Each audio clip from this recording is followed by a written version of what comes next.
And good morning. We are officially live yet one more time, only on onedealaway.com/live. My name is Nev, and welcome to Money Matters. Every morning at 7 a.m., we go live covering important news articles, stories, and of course, random rants and educational conversations when it comes to our money. Because at the end of the day, money does matter. And it matters more now with all of this insanity that is going around the world than ever before.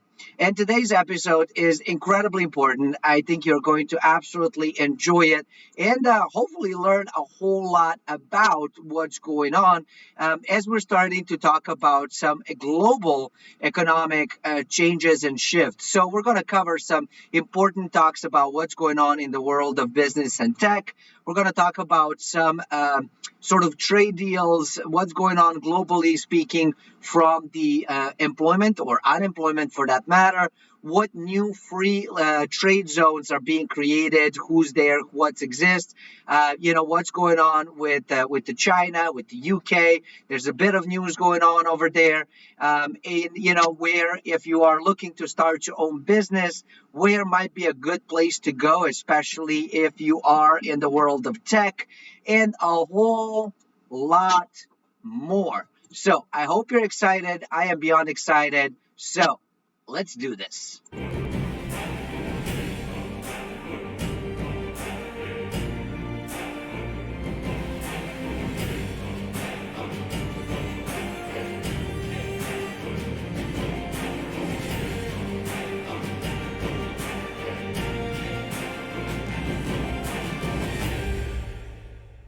And good morning. All right, y'all. I hope you're excited. I hope you're ready. Let's get started. This is probably going to be like the fastest one ever that we've done. And it's really going to be sort of like a quick view of what's happening in the world of, I would sort of say technology and business. But, anyways, you tell me what category this should fall in. And if you're here live, welcome, welcome, welcome. Good morning. Feel free to say hello.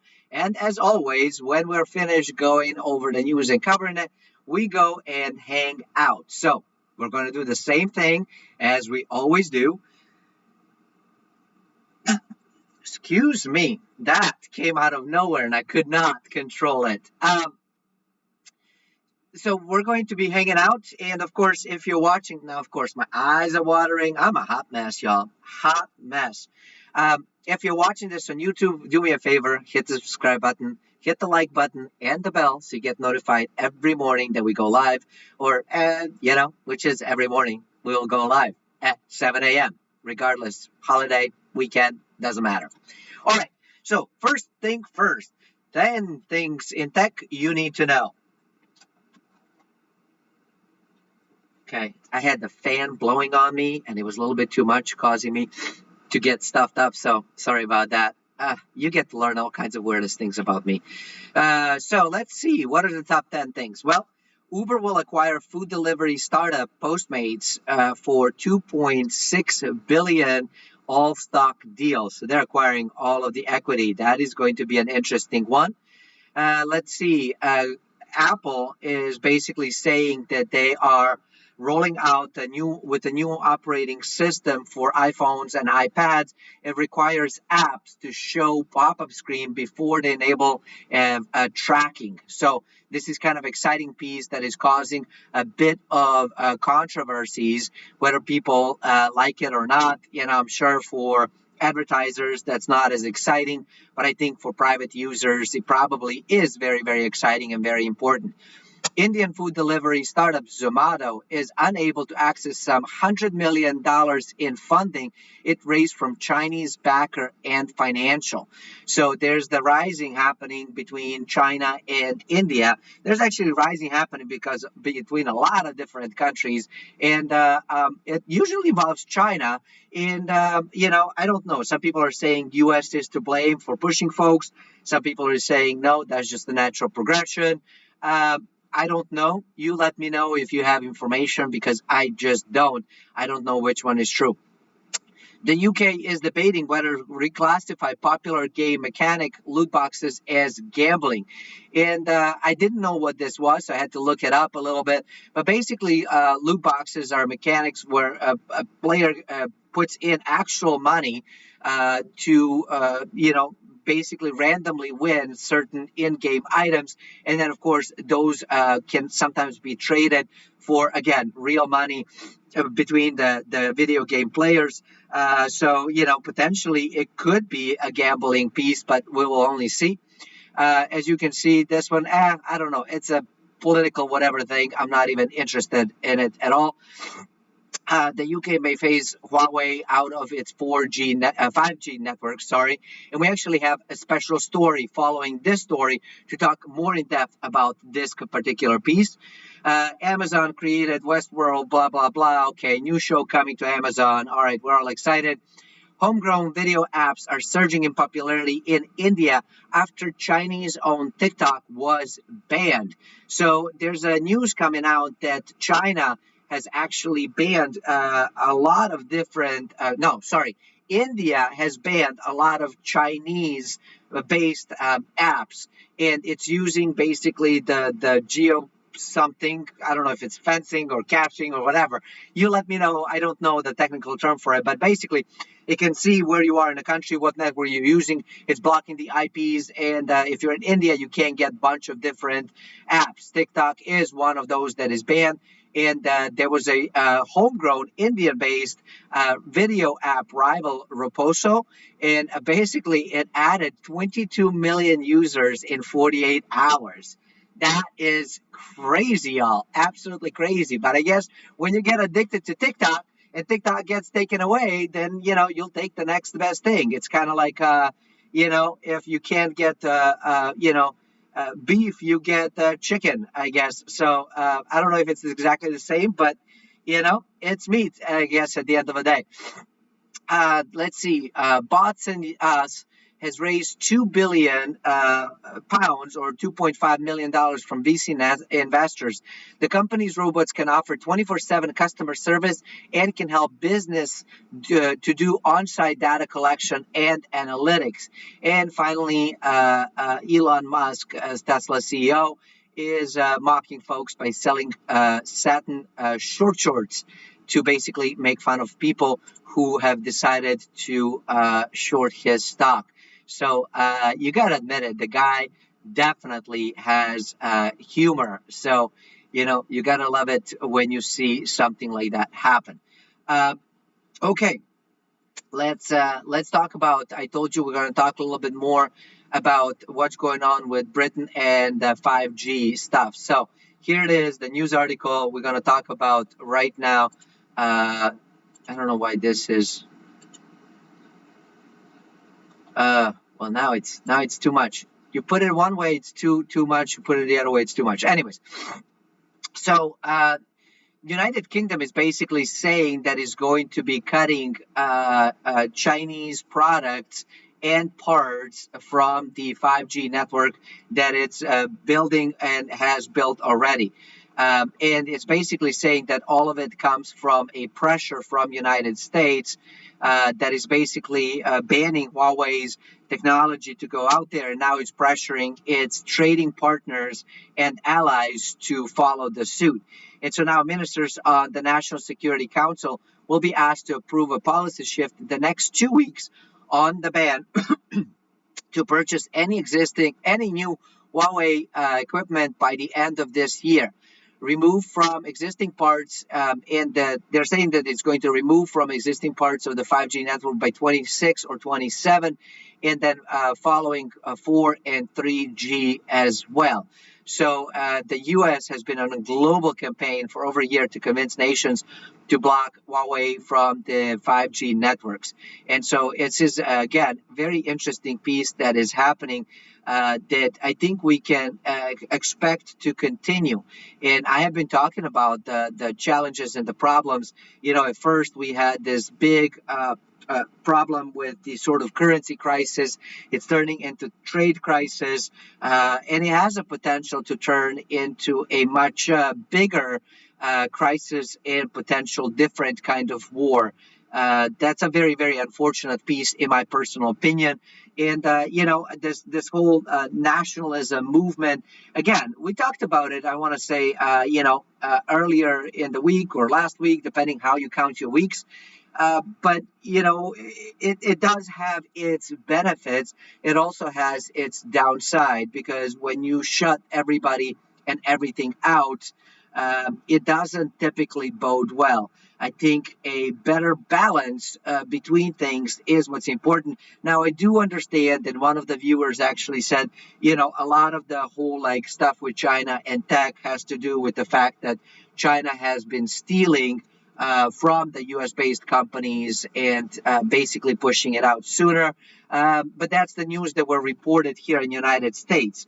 The unfortunate piece is that as early as 2000, 2001, I want to say it was 2001, I have learned very, very quickly not to trust the news media outlets and the stories that they are given. And the reason for that is, at the time I lived in Alabama. Yep, I sure did. Absolutely loved it. And at the time, many of you know I come from Serbia. At the time, the United States was bombing Serbia and Belgrade to quote unquote prevent war. How does one prevent war by starting a war is beyond me, but that's just kind of how it is. And that's kind of how things operate. And so, watching news here in the United States, I would get very one side of the story.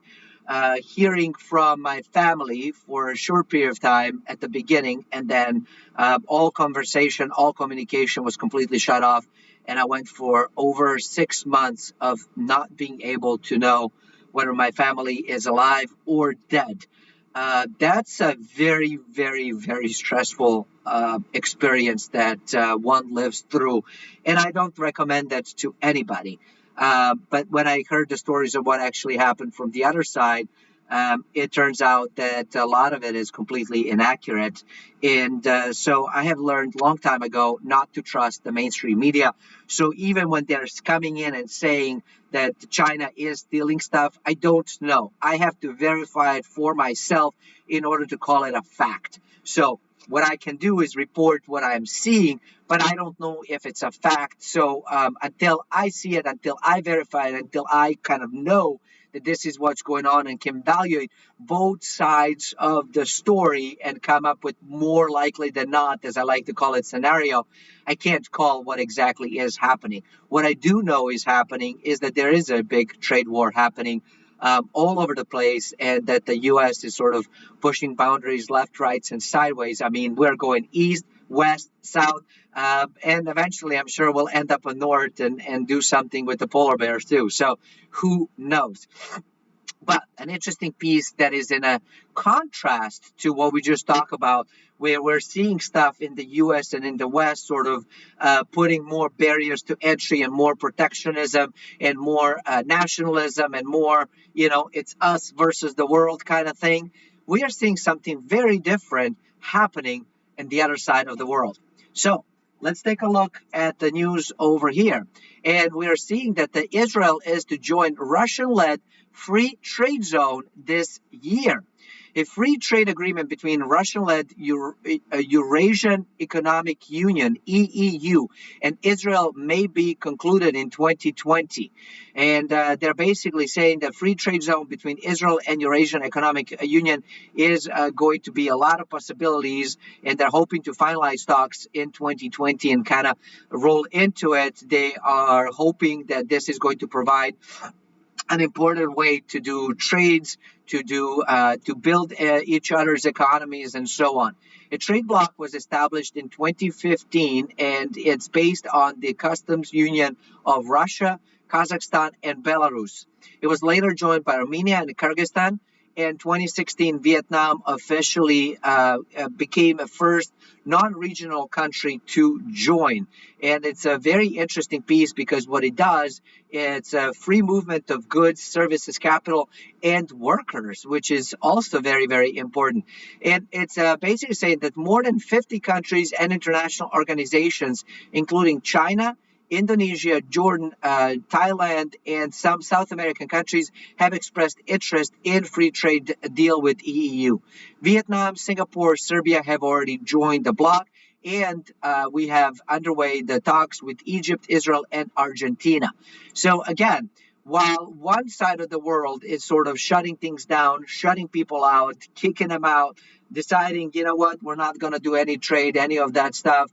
The other part of the world is doing the exact opposite. And maybe about a month ago or so, we talked about similar talks, similar sort of free trade stuff happening and being built in Africa. Africa is looking to create its own sort of a union where they can do similar things between the countries. Now, of course, I know and understand as somebody who's lived in the eastern part of the Europe, in the Eastern Bloc, as they like to call it here in the United States.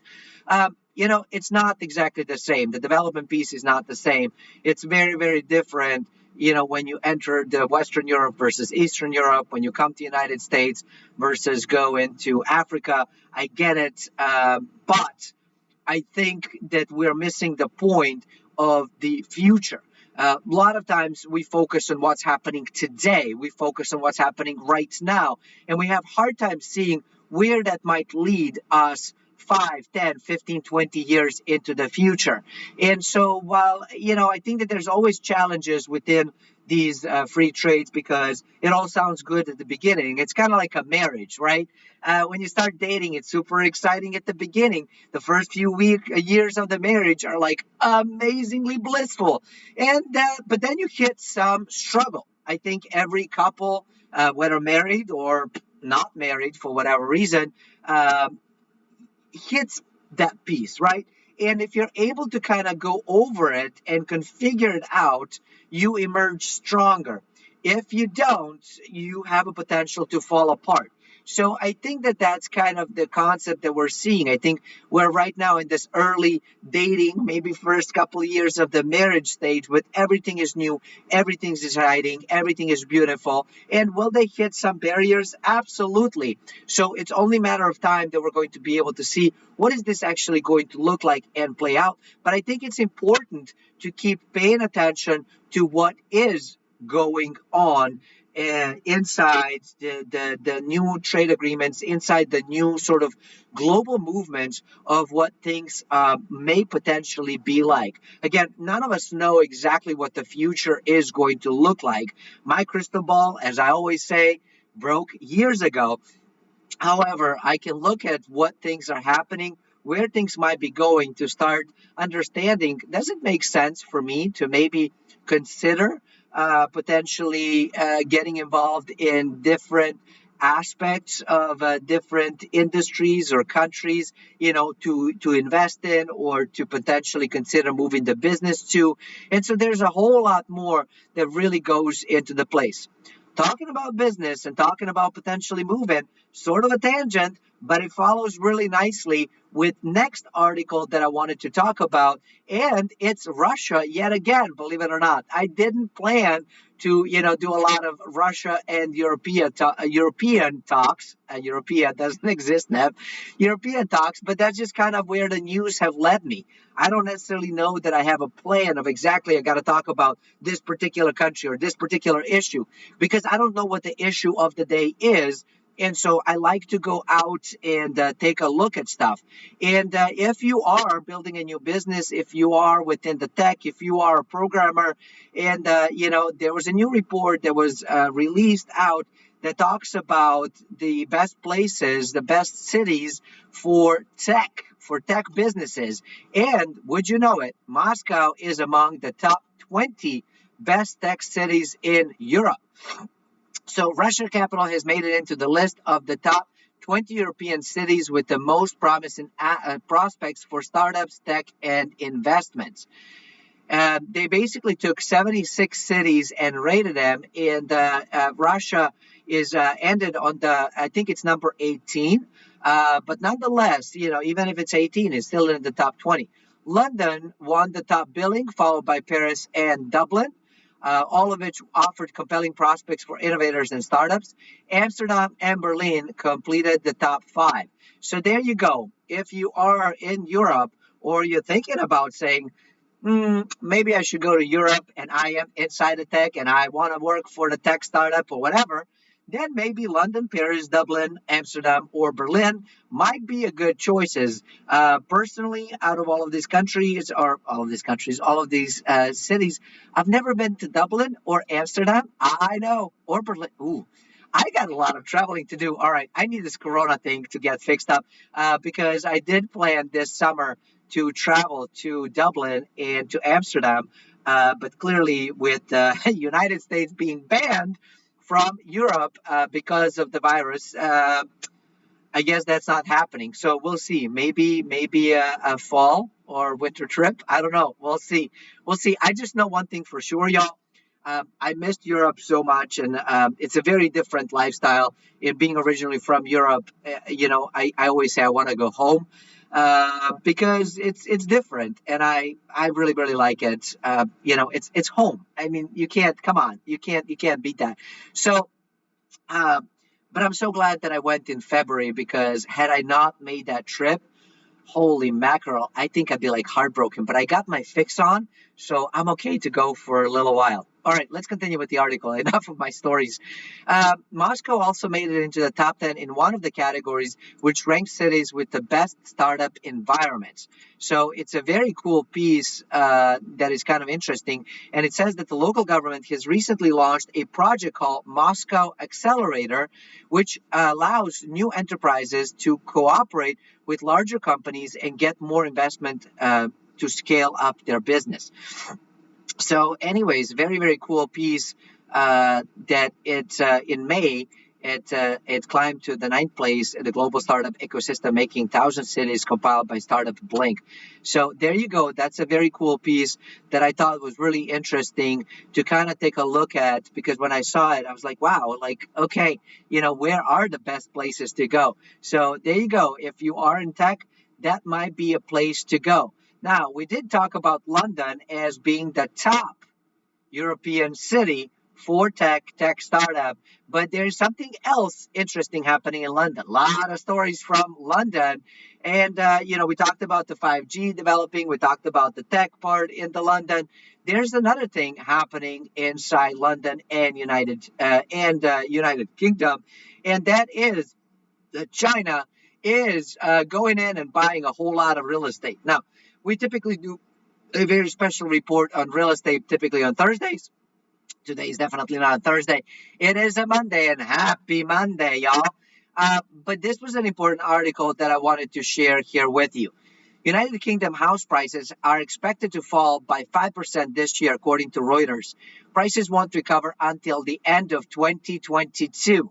So plenty of time to go shopping if you're in the market to go shopping.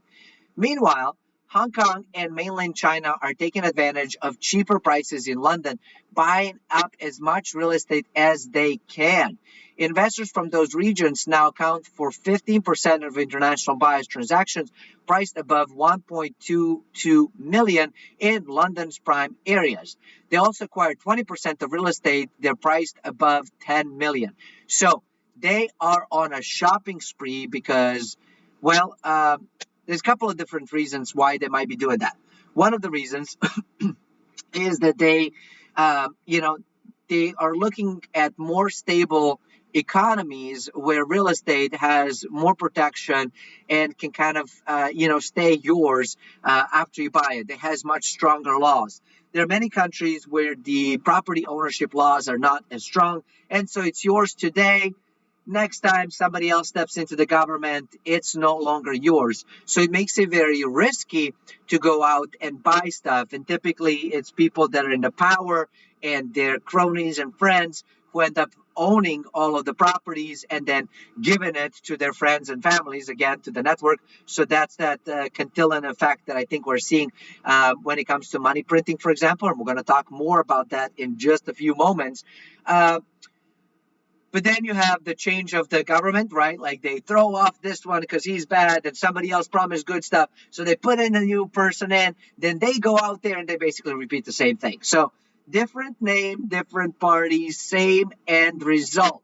And that is every single time somebody gets into the power, they look how to benefit themselves and their friends and network. And it's an ever going story.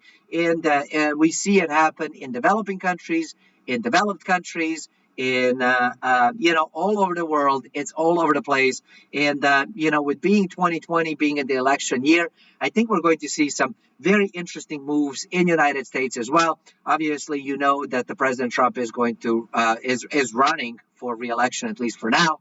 There are some stories that he might drop out. I don't know. I don't see the guy as giving up.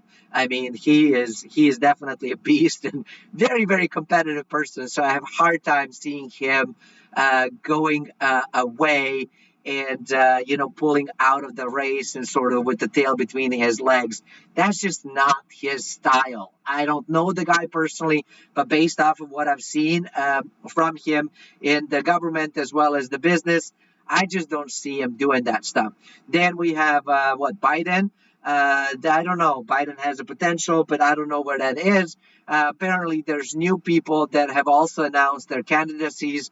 My understanding is Kanye West announced a candidacy to run for president and got endorsement from Elon Musk. So that's going to be an interesting piece. I mean, if you can have a real estate mogul be the president of a country, and you can have the wrestlers be like the mayors, and you can have the actors be the governors and that kind of stuff, I guess you can have a rapper as a president. So, as funny as it is, I mean, I think it's quite interesting. But again, I think it shows more that one should never rely that just because somebody made it one way that they kind of stay there. I think we see a lot of times where people make it financially, popularity, and their careers in their industry, whatever, they tend to start expanding into other businesses. And we see that over and over and over again, right? Like if you look at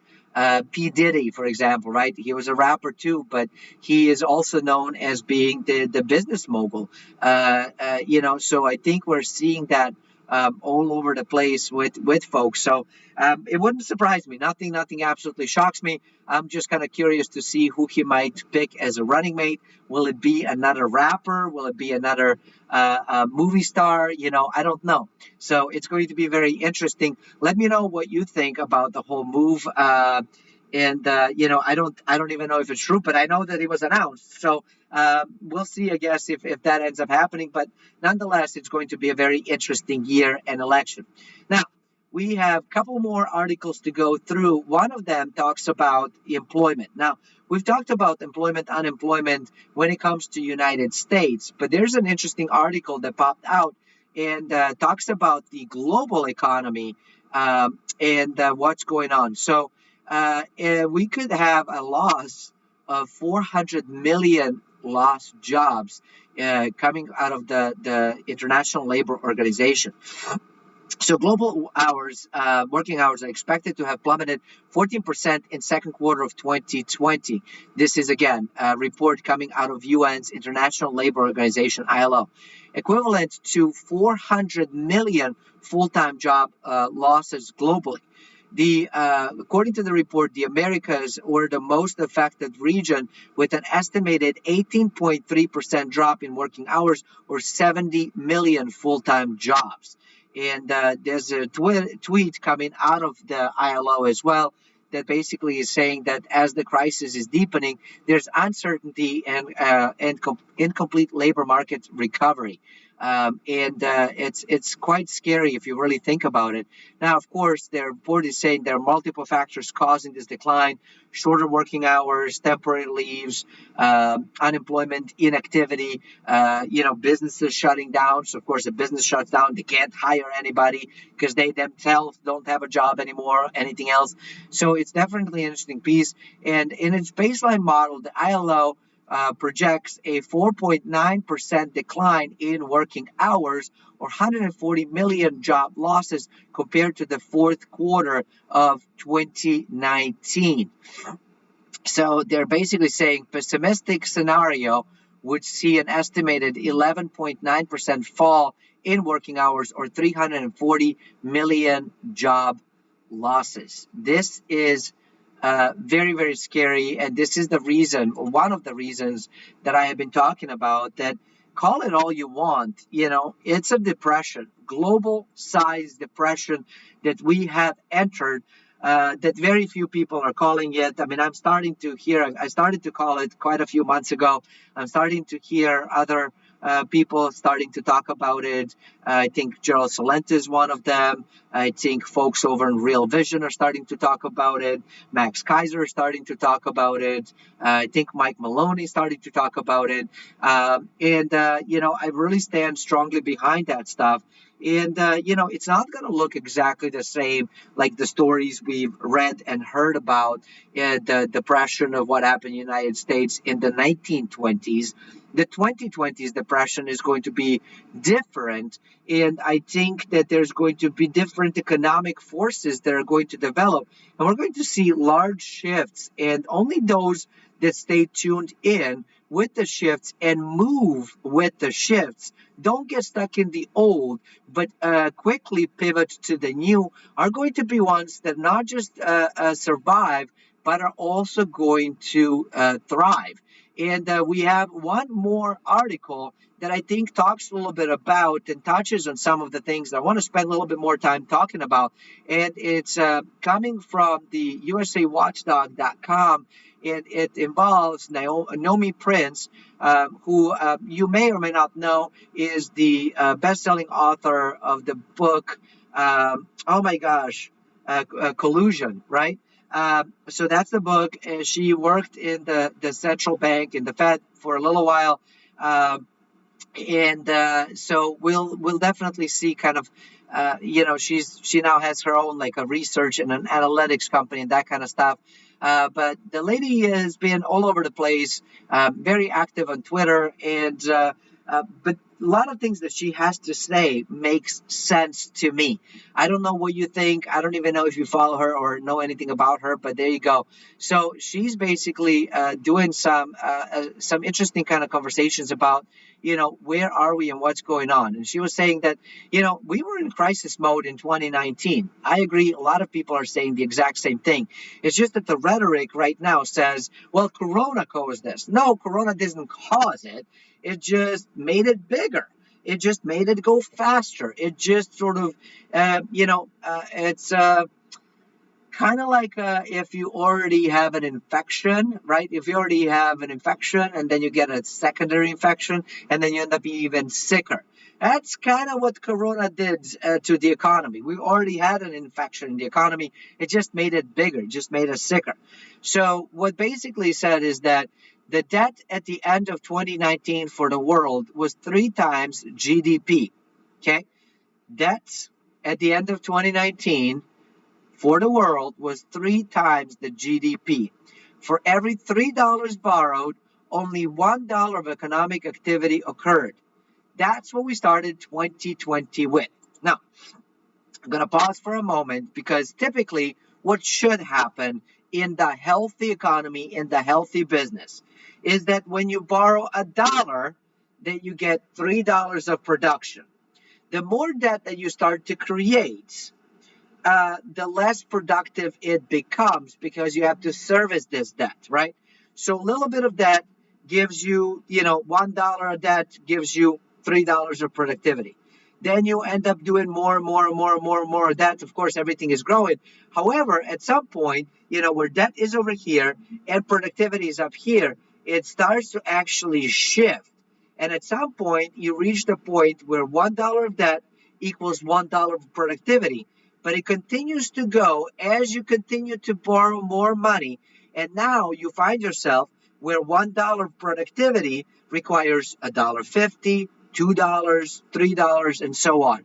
And that's basically where we find ourselves that Naomi is explaining in this article. Now, the money printing has gone into overdrive to save the system from the virus crisis. Okay? The social economic damage, according to Prince, is profound and not going away. We're not going to pay this debt back. And it is global.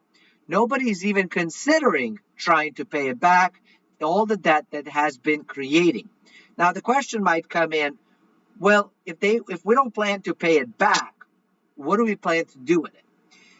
When you create debt and it costs you a lot of money, of course, you want to pay it back and get rid of it. When you control the amount of money that you have to pay it back, what the rate is, the fact that you can print, then you don't ever have to repay it. You just roll it over and you keep rolling it over. You keep printing new money to basically come over the old money. And it's kind of like, let's see if I can put it in a simple consumer terms. For example, let's say 5 years ago, you took a credit card and you took out $5,000, right? But the credit card is charging you 10% interest, which I think is super low end for credit cards, but let's play pretend. 10% interest. Well, you've been trying to pay it off, right? Because it's 10% interest and it's really hard because you're trying to, earn money and save money, and new expenses are coming in. So you have to keep on recharging it so the balance keeps staying and revolving right around the $5,000. But then, 3 years ago, you got a new offer, a new card that said, hey, switch over to our thing. We're going to give you a $10,000 balance, and it's only 5% interest. You're like, well, wait a minute. I can have 10,000 at 5 versus 5 at 10. Heck yeah. So you switch over, you dump that 10% one interest, you take over the 5% interest. Now you have $10,000 that you're working with. Then a year ago, you got another offer that said, hey, we're going to give you $20,000 for 2.5%. You're like, duh, doing it. So that's kind of what ends up happening. So imagine all of that stuff happening, except now your interest rate is 0, meaning it costs you nothing to pay money back, 0.25%, which basically costs you nothing to pay back, or you get negative way to borrow as well, because you are so important and so big that we're just going to basically give you credit for borrowing. So I'm going to give you $1,000 to borrow $50,000, and I'm not going to charge you any interest. Right? So you would never pay it back. Why would you pay it back? Why would you pay it back? Because every time you borrow 50, I give you an extra 1,000, or I give you an extra 10,000, and there's no expectation for you to pay it back. So of course, that's the reason why. The reality is the Fed is on steroids, and other central banks are on steroids. Throughout the world, in larger number and larger magnitude than in the wake of financial crisis of 2018. All new debt created is even cheaper than the debt created going into the 2008 crisis. So more debt created more cheaply means less incentive to pay it back and more incentive to push it down the road and grow it. Just like we talked about with the whole concept of, if the ease of it becomes easier, I guess, and your interest rates are lower, meaning the money is even cheaper, and you can paper over the previous one, so it doesn't matter. Why would you wouldn't even consider doing it at all? Because you can just roll it in, buy different assets, and boy, has Fed been buying assets. I mean, by the end of it, they're going to own half a country. How does this end? It ends with us, the foundation, which is the Main Street economy, by both that snowball of debt and the avalanche of the mountain. It's going to be a multi-decade problem. And basically, she then continues, says, I call this a permanent distortion. It's disconnect between financial assets, equity markets, and the real economy, and it has become massive. And I think all of us will agree with that statement right there, because we're seeing that economy is not doing well at all. It's slowing down. It's shutting down. It is shedding off businesses left, rights, and sideways. It is struggling big time. But when we're seeing in the markets, and you look at the markets, the world is beautiful. It's going up, up, up, up, up. Now, of course, it's going up a little bit slower, but it's going up nonetheless. And so that's kind of an interesting piece to take a look at it. That it's almost like living in parallel universe, where one universe tells you that the world is amazing and beautiful, but then you look at the other universe and you're like, it doesn't make sense. Nothing is connected. And that's exactly what she's talking about. It's this permanent distortion where everything is disconnected and it doesn't make sense. endless supply of artificial simulation into the markets, right? So that's what she's saying. And she said it's not going to, that's not going away anytime soon. That's not being unwound anytime soon. That becomes permanent lift to financial assets. In the wake of that, less real capital gets used for infrastructure, research and development, growth and retooling the economy, and getting jobs into this new period. So basically, what she's saying is that, and I kind of agree that when you have all of this like easy and cheap money going in and it's going into these like really weird equities, there's a problem because you're buying an equity, and that equity, it's supposed to basically have this uh, portion of a share of a business and economic activity that it reflects it. But now it's not. It's just sort of this imaginary piece that nobody even talks about the fact that the share of a particular stock is owning the particular company. It's just seen as this sort of different kind of thing that you just sort of do stuff with and kind of gamble your money with, just like you would do in a casino on a slot machine. And sometimes you win and sometimes you lose, depending on how it all lands. And what we are seeing is that you have this asset bubble that is being created specifically within stocks that is not backed by real economy, real businesses. And, I think there's going to be some sort of bubble, and every bubble pops. We just don't know exactly how that is going to look like. So that's kind of the interesting piece that is happening. The other part that she also is talking about is that money goes into this sort of cheap gambling ventures, so to call them, but it doesn't go into real things to build real businesses, to build real infrastructure. I mean, here in the United States alone, we have a lot of problems when it comes to the infrastructure. Especially here where I live in New England, the roads are awful.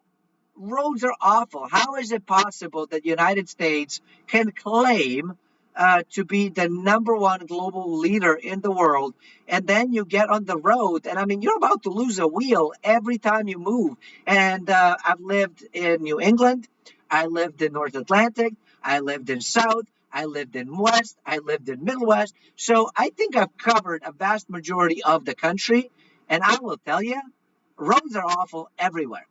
Bridges are falling apart, being held by freaking lumber. Airports are awful, absolutely awful. I mean, there's some that are kind of new and being rebuilt, but it's awful. You get in some of these airlines and airplanes, and those things are falling apart. I mean, I'm actually shocked that somebody cleared it for a flight. And, and that's kind of what we're seeing. That's the infrastructure piece that we're not putting money into any of that stuff. I think that's where money should go. That's where plenty of jobs could be created to restart some of that stuff. But unfortunately, instead of rebuilding the country, putting in, fixing the roads, putting in these high speed trains that the rest of the world has, but that's, I guess, above and beyond us. Who needs that? Fixing the current train tracks, fixing our airports, putting better planes, doing this innovative things that the rest of the world is doing to kind of move us forward, to continue on with the stuff, to continue progressing. Instead, we don't do that. We build bigger governments, give money to more people that are basically doing nothing except stashing it for themselves. And if you don't believe me, the vast majority of the government leaders are incredibly rich, incredibly wealthy, and completely disconnected with what's going on around the world. Just look at who's in the Congress and how much money they have. Who's in the Senate, how much money they have. Who is running for president, y'all? It's people that have connections and money, or both. You and I would never make it anywhere, right? So it's time to wake up. And I don't know about you, but where we're going right now, I don't see a light at the end of a tunnel, at least not a nice kind of light, a bright kind of light. It might be sort of hurting, blinding, and kind of burning kind of light. But that's just sort of scary piece of what I'm seeing and where we're going. So let's finish the article. Enough of my trajectory of kind of where I stand. As you can see, I'm not very big on governments at all. Gold prices are going to follow the expansion of the Fed's balance sheet. It's that simple. We are continuing to drive up asset bubbles where we don't have the real economy to back it up. And I 100% agree with this statement that we are going to drive up asset prices. Nothing is going to back it up. All of the money that is being printed is going to those that are already wealthy. Everybody else, good luck, because trickle down economy does not work. It doesn't trickle. It does not trickle. And yeah, I do think that the gold prices are going to follow the expansion of the Fed's balance sheet, as will the cryptocurrencies, which are equally as global as gold is. They're just going to be different of what they do and how they behave. So there you go. That is the news of the day. You got my own personal rant of what's going on. I think we're caught up. You fully know whom you're dealing with. So there you go. Thank you for watching. Again, watching on YouTube, hit the smash the like button, subscribe button, and the bell button, and I will see you tomorrow. Until next time, stay forever money blessed, and do remember, you are only one deal away.